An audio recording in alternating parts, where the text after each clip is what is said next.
Hey guys, welcome back to The Readers. I hope you are having an amazing day. Let's get right into the stories. The first one is an entitled people story. The first time the police showed up to accuse me of robbing my own home, I was annoyed. The second time, I was frustrated. By the fifth time, I had a plan, a lawyer, and a security system that would make Fort Knox jealous.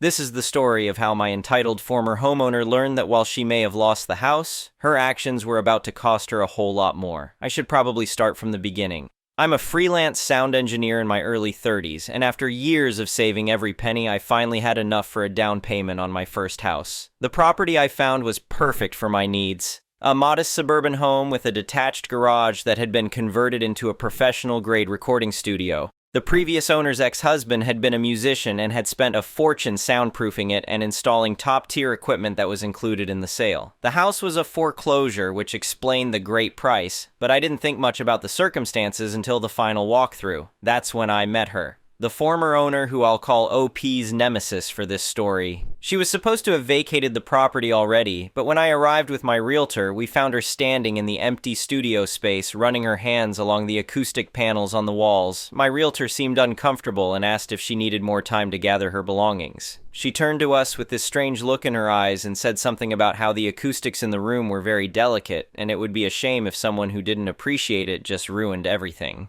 She made a few more passive-aggressive comments about amateurs not understanding the space before finally leaving. I got an uneasy feeling, but I figured it was just someone having trouble letting go of their old home. I was wrong. Exactly 1 week after moving in, I was setting up my audio equipment in the studio. It was a Saturday afternoon, and I had the garage door open to let in some fresh air while I worked. I was carefully positioning my mixing console when I heard car doors slamming outside. 2 police officers appeared at the garage entrance, hands resting on their duty belts. The older officer asked if I lived there, and when I confirmed that I did, he informed me they were responding to a call about a burglary in progress. I was completely confused until he mentioned that the caller had reported seeing someone breaking into her house and stealing expensive equipment from the garage. I quickly realized what was happening. I showed them my driver's license with the address and pulled up the property deed on my phone.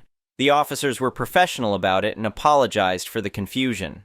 As they were leaving, the younger cop mentioned that the caller had been very insistent and seemed to know specific details about the property. That's when I looked down the street and saw her, standing on the porch of a small rental house 2 blocks away, watching everything unfold with what I can only describe as a smug expression. After the police left, I decided to handle this like an adult. I walked down to her house and knocked on the door. When she answered, I introduced myself as the new owner and tried to be diplomatic. I told her I understood this situation must be difficult, but she couldn't call the police every time she saw me on my own property. That's when she completely lost it. She started screaming about how the studio was still morally hers because of all the sweat and soul her ex-husband had put into it. She called me a vulture who had preyed on her misfortune and accused me of planning to destroy everything her family had built. The conversation ended with her shouting that the studio was a landmark and she was just protecting it from me. She slammed the door in my face after promising I'd be hearing from her again. I should have seen the pattern coming, but I was still naive enough to think that one conversation might have gotten through to her. Over the next 2 weeks, I learned exactly how wrong I was. The second incident happened when I was testing my studio speakers. I was playing some reference tracks at a completely reasonable volume during the middle of the day, well within local noise ordinances. About 20 minutes into my session, the police showed up again. This time it was a noise complaint. The caller had apparently claimed that the booming from my garage was rattling windows throughout the neighborhood. The officer who responded was clearly skeptical. He stood outside the studio and could barely hear anything even when I turned the volume up. He apologized and mentioned that the department was getting tired of responding to calls from this particular address. Before leaving, he suggested I might want to consider documenting these incidents. 3 days later, I was doing some minor renovations in the studio. Nothing major, just restaining the wooden floors to match my aesthetic preferences. I had the garage door open for ventilation and was using a standard wood stain I'd bought at the hardware store. I was about halfway through the project when I heard sirens approaching.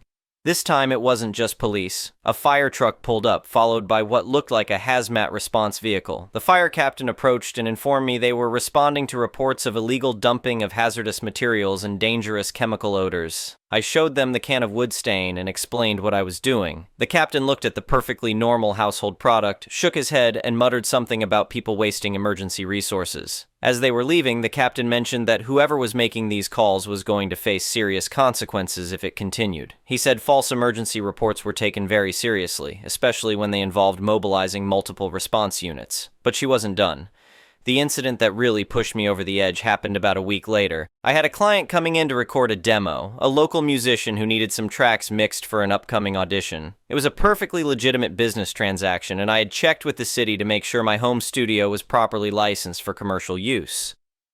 About an hour into the session, police showed up again. This time, the complaint was that I was running an unlicensed commercial business out of a residential property. The officer who responded was less patient than the previous ones. He told me that while he believed I was operating legally, the repeated calls were forcing the city's zoning department to take notice. He warned that they might open an official investigation just to cover themselves, which could create a huge headache for me, even though I wasn't doing anything wrong. That night, I realized I needed to stop playing defense and go on the offensive. As a sound engineer, I'm used to solving complex problems by breaking them down into manageable components. I decided to treat this situation the same way. First, I invested in a comprehensive security system. I'm talking about professional-grade cameras covering every angle of my property, with high-definition video and crystal-clear audio recording. I made sure to have prominent signs posted stating that the property was under 24/7 surveillance. I also installed one of those video doorbells that would capture anyone approaching the house. Next, I contacted a lawyer who specialized in harassment cases. She reviewed everything that had happened and was genuinely excited about the potential case we could build. She immediately drafted a cease and desist letter, which we sent to the former owner via certified mail. The letter demanded that she stop all forms of contact and harassment and warned of legal consequences if the behavior continued. My lawyer also explained something interesting about false police reports. In our state, making a report that alleges specific, imminent, and life-threatening danger carries much heavier penalties than general nuisance calls. She suggested that if the harassment continued, we might be able to set up a situation that would give us ironclad evidence of malicious false reporting. We didn't have to wait long. About a week after she received the cease and desist letter, I noticed her walking past my house more frequently. She would slow down and stare at the studio, sometimes taking pictures with her phone. She was clearly planning something.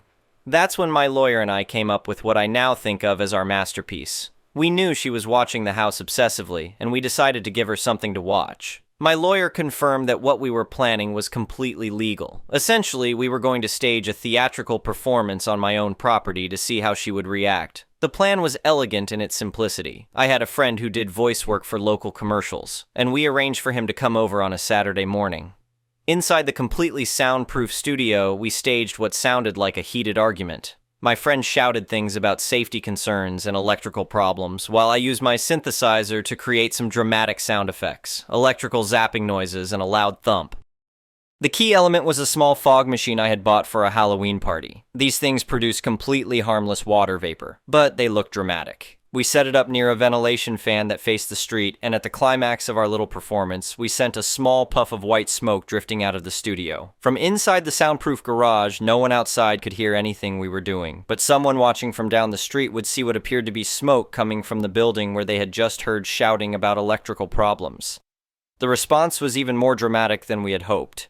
Within minutes of the smoke appearing, I could hear sirens approaching. Not just one police car this time. We're talking about 2 patrol cars, a fire engine, and an ambulance. They arrived with lights blazing and sirens wailing, clearly expecting a major emergency. I calmly walked out of my house to meet the fire captain as he jumped down from the truck. I told him there was no fire and that he was responding to a malicious false report from someone down the street. He looked confused, so I invited him and the police sergeant inside to explain. My lawyer was already there, having arrived through the back door during our little performance. She had prepared a comprehensive folder of evidence, including a detailed log of every police call, copies of the ignored cease and desist letter, and a tablet queued up with video footage from our security system. We showed them the crystal clear video of my friend and me setting up the fog machine, the footage of the harmless smoke puff, and most importantly, the audio recording from our security camera of her frantic 911 call.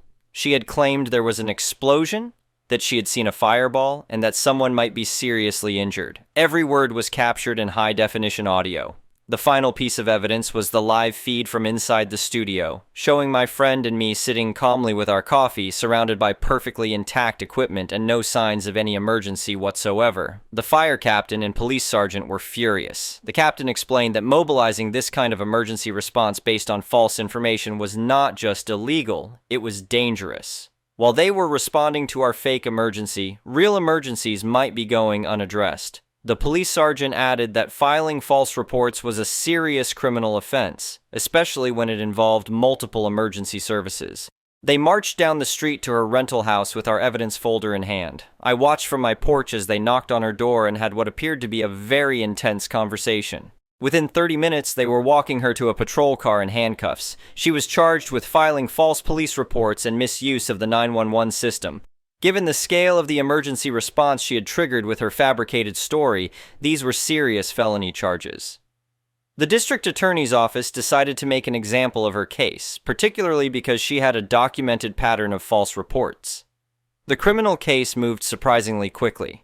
With our video evidence and the recorded 911 call, her public defender advised her to accept a plea deal. She was found guilty and received a hefty fine, a suspended jail sentence, and mandatory psychological counseling. The judge made specific comments about the importance of not wasting emergency resources and the potential consequences of her actions. While the criminal case was proceeding, my lawyer filed for a permanent restraining order. Given the documented harassment and the criminal conviction, it was granted without any opposition. She was legally prohibited from coming within 500 feet of me or my property. We also filed a civil lawsuit for harassment and intentional infliction of emotional distress. The documentation we had gathered made this an easy win. I was awarded damages that covered all my legal fees, the cost of the security system, and compensation for the work hours I had lost dealing with constant police visits and disruptions to my business. But the real justice came later. The criminal conviction and civil judgment created a serious financial burden for her. Between the fines, legal fees, and damages she owed me, she couldn't afford the rent on her little house down the street. I heard through neighborhood gossip that she had been evicted and was moving back in with relatives in another state. A few months after everything was settled, I was in my studio mixing a track for a new client. The money from the lawsuit had allowed me to buy a vintage piece of audio equipment I had always wanted. And my business was thriving now that I could work without constant interruptions. I looked out the window and saw a moving truck parked in front of her old rental house. The new tenants seemed like a nice young couple with a small child. As I watched them unloading boxes, I thought about how different things might have been if she had just accepted that the house wasn't hers anymore and moved on with her life. Instead, her obsession and sense of entitlement had cost her thousands of dollars, resulted in a criminal record, and ultimately forced her to leave the neighborhood entirely. Meanwhile, I was enjoying my dream home and my dream studio with legal protections in place to ensure my peace and quiet. I turned back to my mixing board and put on my headphones. The track I was working on was coming together beautifully, and I had several more projects lined up for the coming weeks. The sweet sound of success was even better than I had imagined. The lesson here is simple but important. When someone tries to make your life miserable through harassment and false accusations, sometimes the best response is to give them exactly what they're asking for, just not in the way they expected. She wanted drama and emergency responses. I gave her both, along with the legal consequences that came with them. Now I have my house, my studio, and my peace of mind. She has a criminal record and a very expensive lesson about the importance of accepting reality and moving on. I'd say that's a fair trade. Update, 6 months later. Well, I promised an update if there were any new developments, and boy do I have some stories to share. Turns out my former neighbor's saga was far from over when she left town. About 3 months after she moved away, I got a call from my lawyer. Apparently, she had hired an attorney in her new state and was attempting to sue me for entrapment and intentional infliction of emotional distress. Her lawyer claimed that my fog machine stunt was an elaborate scheme to frame an innocent woman who was just concerned about safety in her old neighborhood. My lawyer was actually laughing when she called to tell me about it. She said the lawsuit was so poorly constructed that it basically amounted to admitting guilt to all the charges she had already been convicted of. The best part was that her new lawyer had apparently not been told about the criminal conviction or the restraining order when he filed the paperwork. We responded by filing a motion to dismiss based on the previous criminal conviction and restraining order, along with a counter motion for frivolous litigation. We also pointed out that attempting to sue me violated the restraining order since legal contact was specifically prohibited unless it went through the court system in our state. Her lawsuit was dismissed within 2 weeks, and the judge in her new state was not happy about having his courtroom used for what he called vindictive harassment disguised as litigation. Her lawyer withdrew from the case immediately after learning about the criminal background he hadn't been told about. But that's not even the best part. Remember how I mentioned she was living with relatives after being evicted? Well, it turns out her pattern of behavior didn't stop just because she changed locations. About a month ago, I got a call from a detective in her new state. Apparently, she had been arrested again for filing false police reports. This time, she had called the cops on her own relatives, claiming they were holding her against her will and had stolen her property. When police arrived, they found her in the middle of a screaming match with her elderly aunt over household chores. The detective had done some research and found her previous criminal record from our case. He wanted to know if I would be willing to provide a statement about her history of false reporting for their case. I was happy to help, and my lawyer provided them with copies of all our documentation. It gets better, though. During their investigation, they discovered she had been calling police on various neighbors in her new area, making complaints about noise, property disputes, and suspicious activity. She had racked up 7 different false report incidents in just 4 months. The prosecutor in her new state used our case as evidence of a clear pattern of behavior. She ended up being sentenced to actual jail time this time, 6 months, along with mandatory psychiatric evaluation and treatment. The judge specifically mentioned that her previous conviction showed she hadn't learned from her mistakes and needed more serious intervention. My favorite detail from all this is what happened to her during the psychiatric evaluation. According to the detective who called me, she spent most of her sessions talking about her recording studio and how I had stolen it from her. She apparently drew detailed floor plans from memory and described elaborate fantasies about getting it back someday. The psychiatrist's report recommended long-term therapy for what he described as delusional attachment disorder and obsessive vindictive behavior. The court ordered 2 years of mandatory counseling as part of her sentence. Meanwhile, my life has been absolutely fantastic. My business has grown tremendously, word spread in the local music community about my studio setup, and I'm now booked solid 3 months in advance. I've worked with some really talented artists, and several of the tracks I've mixed have been picked up by record labels. I used some of the money from the civil settlement to upgrade my equipment even further. I now have a vintage mixing console that used to belong to a famous recording studio, and the sound quality is incredible. Ironically, the studio is probably worth twice what it was when she lost the house, thanks to all the improvements I've made. The best part is the peace and quiet. I can work without constantly looking over my shoulder or worrying about police showing up. My new neighbors are wonderful. The couple who moved into her old rental have become good friends, and they actually book studio time with me occasionally for their own musical projects. I've also become something of a local expert on dealing with harassment and false police reports. The police department actually asked me to speak at a community meeting about documenting incidents and knowing your rights. Several other people in town have reached out for advice when dealing with similar situations. Looking back, I'm almost grateful for everything that happened. Yes, it was stressful and expensive at the time, but it taught me valuable lessons about standing up for myself and not letting entitled people walk all over me. It also led to some amazing opportunities and connections I never would have made otherwise. The detective from her new state told me something interesting during our last conversation. He said that in his experience, people like her don't usually change their behavior until they face serious consequences. He thinks the jail time and mandatory therapy might actually help her, though he admitted it could take years. As for me, I'm just enjoying my life and my work. Every time I sit down at my mixing console, I'm reminded of how much I love what I do and how lucky I am to have found the perfect space to do it in. The studio sounds better than ever, my clients are happy, and I sleep peacefully every night knowing that justice was served. I've kept all the security cameras active, though these days they mostly just capture footage of delivery drivers and the occasional curious cat. It's nice to have that peace of mind, but I honestly don't expect any more trouble. The whole experience taught me that sometimes standing up to bullies requires patience, documentation, and a willingness to play the long game. But when you do it right, the results are incredibly satisfying. I hope her new therapy helps her find some peace and move on with her life. As for me, I've definitely moved on with mine, and it's better than I ever imagined it could be. Final score. OP wins completely. Entitled Former Owner learns that actions have consequences and everyone else lives happily ever after. Sometimes the good guys really do win. The next one is a pro-revenge story. This happened a few years ago when I was serving overseas with the US military. The location I was at was in a poorer area. There's a fair number of panhandlers, a lot of petty crime, and just people doing stupid crap. Well, one racket that goes on in this area, and apparently in other areas of the country too, is the local cops incentivize reporting vehicles with out-of-date inspection stickers. Apparently, they give these people access to the inspection database if they think the sticker is fake or stolen, which actually does happen. If you drive a motorcycle, one of the things they tell you when you in process is to keep the sticker in your wallet and not on the vehicle, or else it'll just get peeled off. Anyway, what these people will do if they find a car with an out-of-date sticker, or if they run the plates and find it's out of date, they will jimmy the door open, steal every single thing out of the car, and leave a note that they've taken it to the police station. The idea is that you show up at the police station to get your stuff, and they force you to pay the fine for an overdue sticker and then give you a deadline for an inspection, or else you'll get another fine.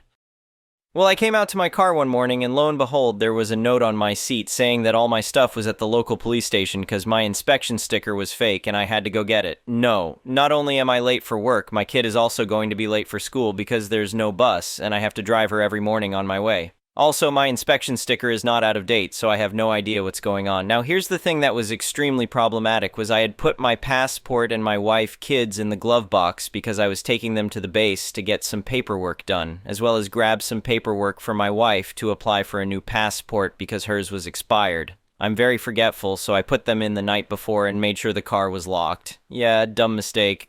Anyway, I get to the station, ask them what the heck was going on, and then when I have them look at the inspection documents that the guy had taken, which clearly stated the car had been inspected and was current, they apologized and told me that they would give my things back, and I had to wait there for a second. I asked to file a police report for theft, but they looked at me like I had 3 heads and told me nothing was stolen, even though somebody broke into my car and took my things. This is when a light bulb went off in my head, and this might fall into the unethical category. The guy had taken official U.S. passports, which might be a problem, but probably nothing would come of it since they were turned right into the police. However, I asked him where my wife's passport was. They told me that whatever is there is there. I said I needed a police report because I needed to contact the U.S. Embassy about a stolen passport and the fact that this police station would know exactly who the person was that stole it because they had dropped off my things that morning. I have never seen someone's attitude change as quickly as that cop's attitude changed. He tried to talk me out of filing a police report, but I was pretty insistent, so I went ahead with the police report, and then I did contact the embassy and reported the passport stolen and gave them all the information of the police station, and when I got the police report, I emailed it to them as well. Wound up getting a free passport out of it for my trouble. The embassy told me they were going to handle it, and from what I heard, the person who broke into my car actually got arrested and fined and was looking at additional charges because he stole foreign documents. Really would have liked to have been a fly on the wall when one of the local cops rolled into wherever he was at and told him to come with them. I don't feel bad at all. Hopefully, dude learned his lesson and I did not have any further issues until I PCSD home. The next one is a malicious compliance story. Worked in a pretty low-key chill office of about 5. Mostly younger women with younger children. That's kind of relevant. I asked if they would drop mail at the post office or make a bank deposit on the way to or from lunch. They always went out. Both were on the way to from lunch. I told them to take an extra 15 minutes or so as needed so to not have them rush their lunchtime. So new woman starts and her and another person come to me and tell me that under Fair Labor Act and various other rules requirements they are to be additionally compensated, get mileage for vehicle use and so forth. And rules are rules and they are there for a reason. Yeah, they probably were correct on that point. I removed the ask that they go to the bank and such. Now, some days later, one of the staff come to me to say they will be in about half hour late on such and such day as their kid has to be dropped for something. No problem, I tell her, but she might as well just come in at noon. Why, she asks? Well, rules are rules, and the policy manual, same one they quoted to me, states that if they are more than 15 minutes late, PTO must be taken. A second policy, same manual, requires PTO be taken in blocks of 4 hours. This was not a well-received announcement. Okay, some of you are already probably responding with this being a dick move on my part. I gotta point out that these folks often had kid stuff to do. School events, Dr. Apt, kids missing the bus, and so forth. They would need to come in late, leave early, and so forth. Usually an hour or two here and there. My attitude about this was always, do what you gotta do with your kiddos. Let someone know if you'll be gone and just make it up whenever. It was a complete honor system. Didn't write it down, didn't really pay much attention as they were adults, honest, knew what was expected of them, and I trusted them to do the right thing. Needless to say, that PTO thing was my making a point. They quickly decided they didn't need all those demands formally made, and we went back to them going to the post office and such when convenient for them and coming in late without penalty when needed. The next one is an entitled people story. I have another entitled Karen story that happened a few weeks back. This time, Karen imposed her will in the lobby instead of the pool. This was a different Karen than I demand the pool stay open Karen, but aren't they all the same? Of course, Karen got the win, and while doing so, set off a chain reaction of piss-poor behavior throughout the hotel. For context, here are a few important details about the hotel lobby quiet hours policy, 10 p.m., and the authority or lack of we have. I know from some of the pool comments many thought we handled the situation poorly, but respectfully, when you have 100 kids and drunk parents causing havoc throughout the hotel, lobby, gym, pool, parking lot, hallways, and management has no urgency to evict them, it's challenging. Here are the factors to consider, and then I'll start with the night. 1. We're a hotel that caters to travel teams. About 50% of revenue comes from these teams. Hotel is located within a mile of huge baseball-softball complex. 2. 3-step policy to evict. Very loose, especially dealing with team groups. 3. Police very hands-off, unless we are officially evicting someone. I don't blame them, by the way. 4. Management has a every situation is different mentality. The owner is all about the money, and pays attention to the TA reviews. I don't have an issue with this. I was told about all of this before getting hired and realize it's a business. No one is stopping me from quitting if I don't like it, so it's 10 p.m., officially quiet hours in all parts of the hotel. We don't shut all the lights in the lobby off, but we do where breakfast area, wire TV, people like to hang out. They can chill out in the front part of the lobby as long as we get no noise complaints. Karen walks into the front door with her hooligans. Full travel team with about 40 people, 3 cases of beer and bottles of liquor out the ass, and starts setting up shop in the closed-down breakfast area. Before I could say a word, she says, "Do you work here? And if you do put the lights and TV on..." I try to deflect and give her an option. "We have a large area outside with ample seating, and a fire pit," I say. "Unfortunately, this area is closed, but we have an area outside that would fit your needs. This is the breakfast area, and it's already cleaned for breakfast tomorrow. Plus, I see you have a large group, and if we get one noise complaint, we have to take steps to stop the noise." I knew what was coming before Karen said a word. She wanted to hang out there because her group was a softball travel team, and the Women's College World Series was on TV. I was right, and Karen wasn't going to budge an inch. I gave a response for the record, that's just hotel policy, but knew it was in vain. Of course, Karen heads to the FD and starts intimidating the young female. First words I hear out of Karen's mouth, "I don't care what security said. Our group pays good money to stay here. Turn on the lights and TV or I'm calling corporate." The FD and myself didn't even push back. Both of us knew management's position, let them stay until you get a few noise complaints. These travel teams know the game, and it would be near impossible to evict them all. I'm not even sure how that would play out, to be honest. So Karen got the win, and actually they were not that loud, but secondary consequences arose. Another group came in, fully drunk and liquor in hand, and they were loud and obnoxious with no self-awareness whatsoever. We can't kick them out of the lobby because Karen's group is there and allowed to stay. I tried to explain and give the option to take the party outside, but they were having none of it. At that point, all we could do was wait for the first noise complaint, and it came quickly. It's hard to target one group and not the other. The complaint obviously came about the newer group, but when we explained the policy, they said, "How can you prove it's us? There is another group a few feet away." They had a point, but now this was more than a noise issue. It was both groups enjoying making problems for the hotel. This was entertainment for them, sad to say. After another noise complaint, I walked over to the ringleader and said, "We can't continue getting these complaints. The next step is to call the police." He confidently put his feet on the table and said, "I'm not leaving, go ahead and call them." He called my bluff, and ultimately he was right. When the PD showed up, we explained the situation, but they said they couldn't do anything. Unless we were ready to evict them, they were leaving. The PD gave a half-assed warning and were actually joking with the obnoxious ringleader when they left. I could give more details about the conversation, but let's just say we expected this outcome. It's step 2, call the police. But as you can see, the 3-step policy has flaws. After the PD left, we lost all credibility to enforce anything, and everyone in the hotel knew that. This was entertainment to these hooligans, and they just kept getting louder and more demeaning, knowing they won. They finally got tired and went to bed, thank God. Karen loved every second of the experience, and I actually heard her bragging to her group that she started this all. Another win for Karen, ladies and gentlemen. In conclusion, staff had a short meeting a few days later. Management even said we did nothing wrong, and these people spend a lot of money, so just try your best. They had to refund a few people who complained about the noise, but not much more came up about the night. I would appreciate any feedback, critical or not. I'm always open to suggestions on how to deal with Karens, and have actually used some ideas I get in the comments. Anyway, thank you for watching.